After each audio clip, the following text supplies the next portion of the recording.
on a le même, on a plus d'argent que l'année dernière.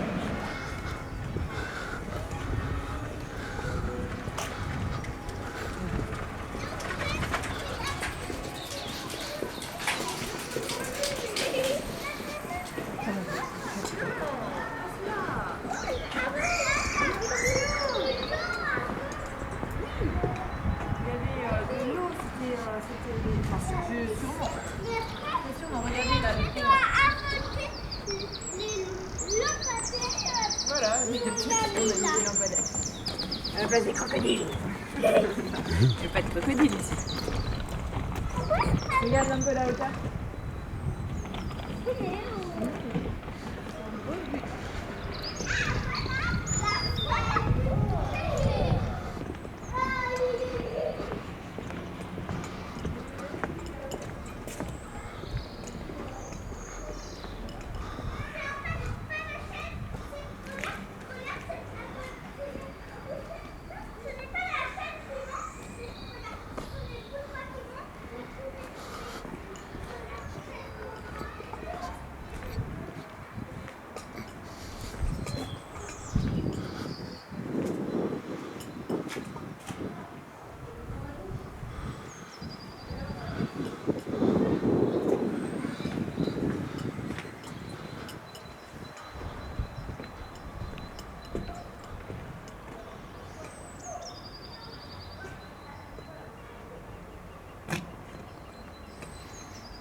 I'll read some of this to you. The Barbican and the castle gate.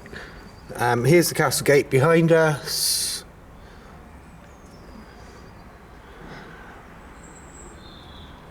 After 1204, King of France Philippe Augustus had the castle opened up to the east onto the countryside outside the town walls. This position explains the name Fields Gate as opposed to St. Perrier Gate to the south opening inside the city walls. Built in circa 1440-1445, the Barbican protects the gateway, standing before the large moat crossed by the bridge, followed by a drawbridge and a portcullis. The monumental entrance is strongly defended by two concealed towers and a emasculated main facade just above the passage. The escutcheon of the coat of arms on the facade of the gate remains an enigma, but underlines the prestige of the entrance to the castle. And there's the coat of arms just there. And if I turn round, there it is just there.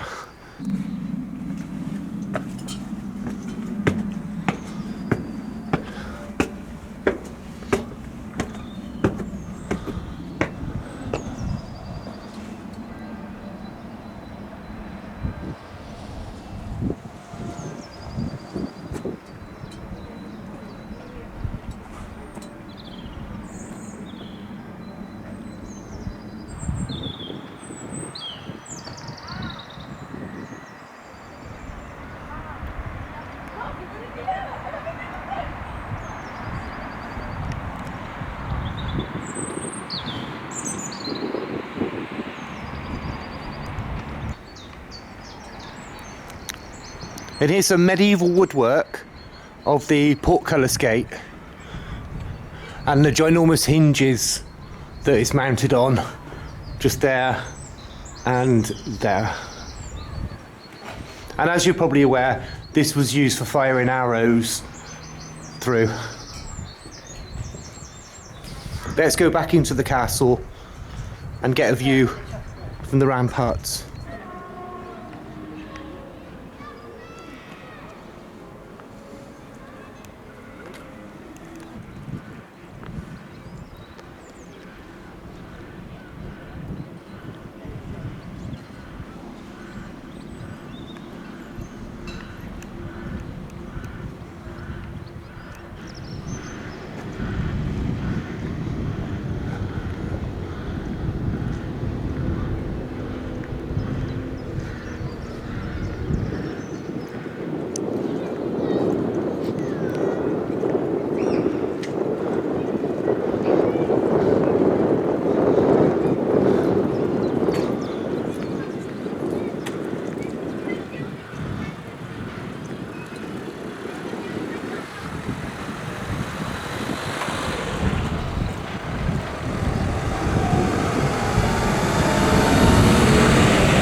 with another beautiful view over Caen.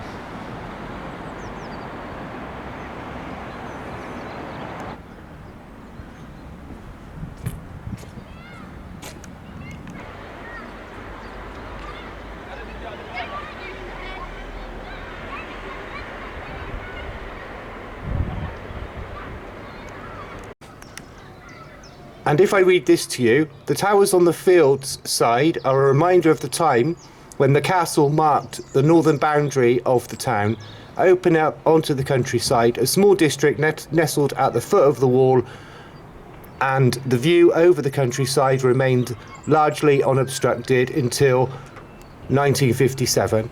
This land was still available for the reconstruction of the university on a new site, while a modern church was built on the site of the quarries, St. Julian, 1954. And we'll just take a look at 1954. And you can see the university just on the top of the hill over there.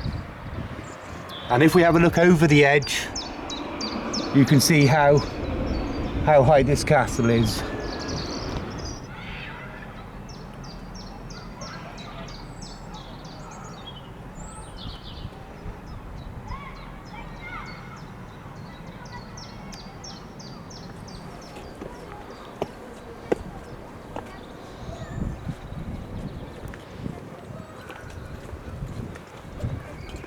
Bonjour.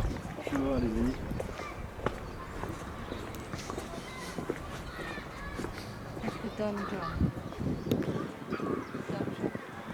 And this is the donjon here, straight in front of us, which was one of the original bits of the castle, which is inside the castle grounds.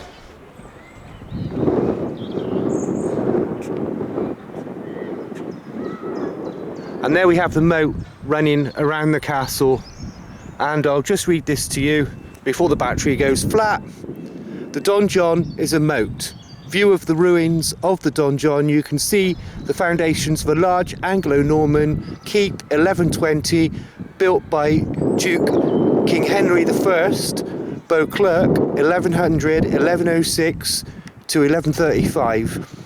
It is surrounded by the chemise, a wall encircling the keep, and its moat, both dating from the reign of King Henry Philippe Augustus in the early 13th century. The donjon was ruined in 1793 and excavated in 1950 to 1960. There it is, and let's have a look. There it is in front of us.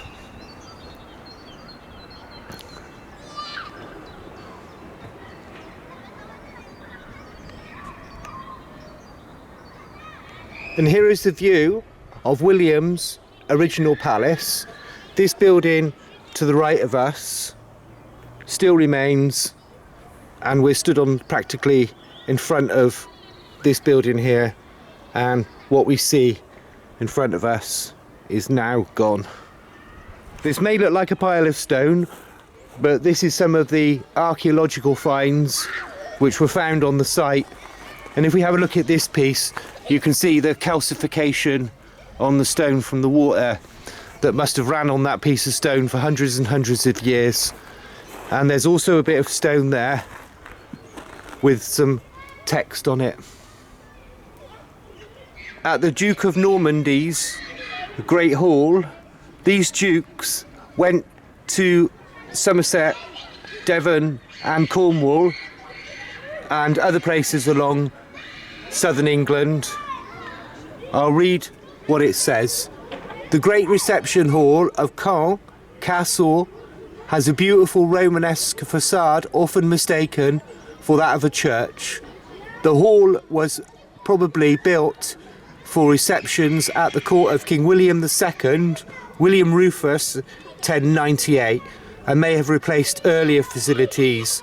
It was named the Exchequer Hall in memory of the seasons of the fiscal and administrative court that was sometimes held there, counting with tokens on a checkered table.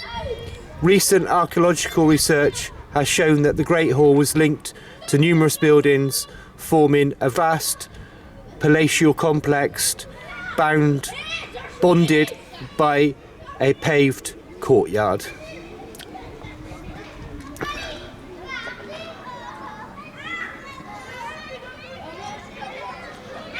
And there's a QR code which you can scan to find out more about this. Historic buildings which lay in front of us.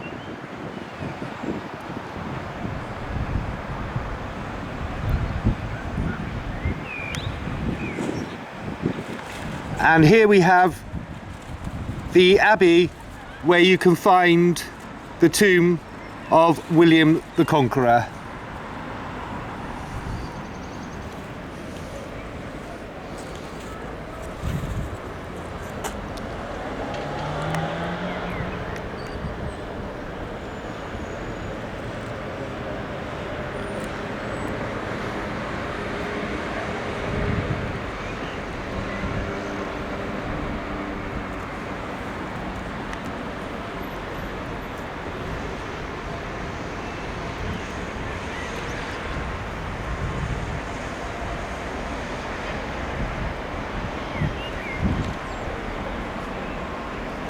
And if I zoom in,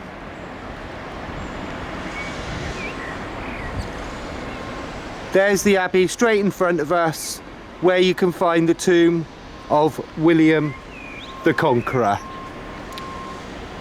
And just over to the right, we can see the Church of Saint Nicholas, who we all know is referred to as Father Christmas. And as the battery really starts to run out, I'll give you a sweeping view from the top of the castle.